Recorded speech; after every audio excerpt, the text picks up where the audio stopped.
যারা ভোটের ID card issue করেন, নির্বাচন কমিশনকে আমি রিকোয়েস্ট করব যে আরো ভালোভাবে নির্বাচন কমিশন যাতে ভোটার আইডি দেওয়ার আগে আরো বেশি করে তারা চেক করেন।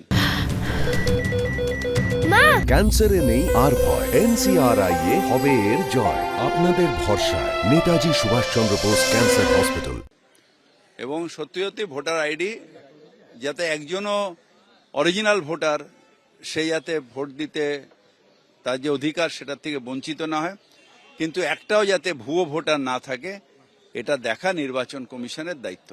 যেটা পুলিশ সূত্র থেকে জানা যাচ্ছে, এই যে অপারেশন প্রঘাত, সেই অপারেশন প্রঘাত কিন্তু শেষ করেনি আসাম পুলিশ। তাদের তরফ থেকে জানানো হচ্ছে তাদের এই অপারেশন কিন্তু এখনো পর্যন্ত চলছে। তার কারণ একেবারে ইনিশিয়াল স্টেজ, একেবারে শুরুর দিক বলা যায়, প্রাথমিক তদন্ত চলছে। আরো অনেকে থাকতে পারে, সেই তদন্ত তারা খুঁজছেন, সেই তদন্ত তারা করছেন এবং বিভিন্ন জায়গাতে তারা খতিয়ে দেখার চেষ্টা চালাচ্ছেন। এবং তার সঙ্গে সঙ্গে রাজ্য পুলিশ, পশ্চিমবঙ্গ পুলিশের তরফ থেকেও কিন্তু একটি বিশেষ দল তারা আসামে পৌঁছেছে STF এর তরফ থেকে, এবং তারা সেখানেও জিজ্ঞাসাবাদ চালানোর চেষ্টা চালাবেন বা আসাম পুলিশের সাথে কথা বলে জিজ্ঞাসাবাদ করবেন এই 8 জনকে, বা বিশেষত এই যে 2 জন যাদেরকে এখান থেকে ধরা হয়েছে, এবং আব্বাস এবং মিনারুল। এছাড়াও এই যে সাদ রাদি, যে এই 8 জনের মধ্যে ভারতবর্ষে কি একেই দায়িত্ব দেওয়া হয়েছিল QIS এর তরফ থেকে এই ABTর শাখা সংগঠন চালানোর জন্য, এবং অন্যদিকে যে নূর নামে যে গ্রেপ্তার হয়েছে গুয়াহাটিতে সেই বা আসাম থেকে, সেই নূরের দায়িত্ব কি ছিল আসাম? এই সমস্ত বিষয়গুলো খতিয়ে দেখার জন্যই কিন্তু দফায় দফায় জিজ্ঞাসাবাদের প্রক্রিয়া চলছে। তাদের যে লক্ষ্য ছিল, খুন করার পরিকল্পনা ছিল, সেটা এক প্রকার নিশ্চিত আসাম পুলিশ।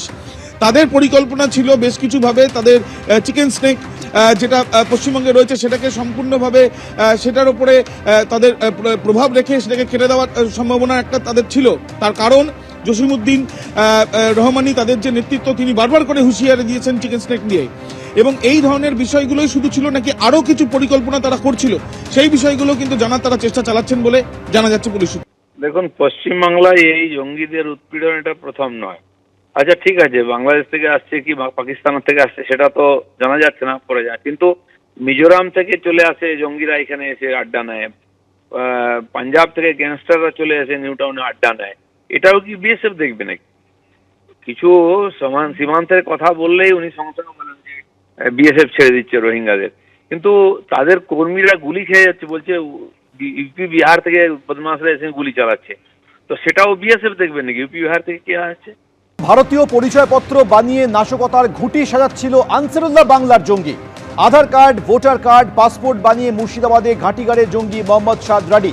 এটাই আশঙ্কা করছিলেন গোয়েন্দারা যে ভুয়ো পাসপোর্ট বা ভুয়ো পরিচয়পত্র বানিয়ে হয়তো ভারতে থেকে নাশকতার ছক কষা হচ্ছে, এবং ঠিক সেটাই সত্যি হয়েছে। আনসারুল্লাহ বাংলার জঙ্গি বা এই জঙ্গি সংগঠন, তাদের এক সদস্য সে ভারতীয় পরিচয়পত্র বানিয়ে নাশকতার ঘুঁটি সাজাচ্ছিল বলে গোয়েন্দারা জানতে পেরেছেন। আধার কার্ড, ভোটার কার্ড বানানো হয়েছিল, পাসপোর্ট বানানো হয়েছিল, এবং সেগুলিকে ব্যবহার করেই মুর্শিদাবাদে ঘাঁটি গেড়েছিল জঙ্গি মোহাম্মদ সাদ রাডি।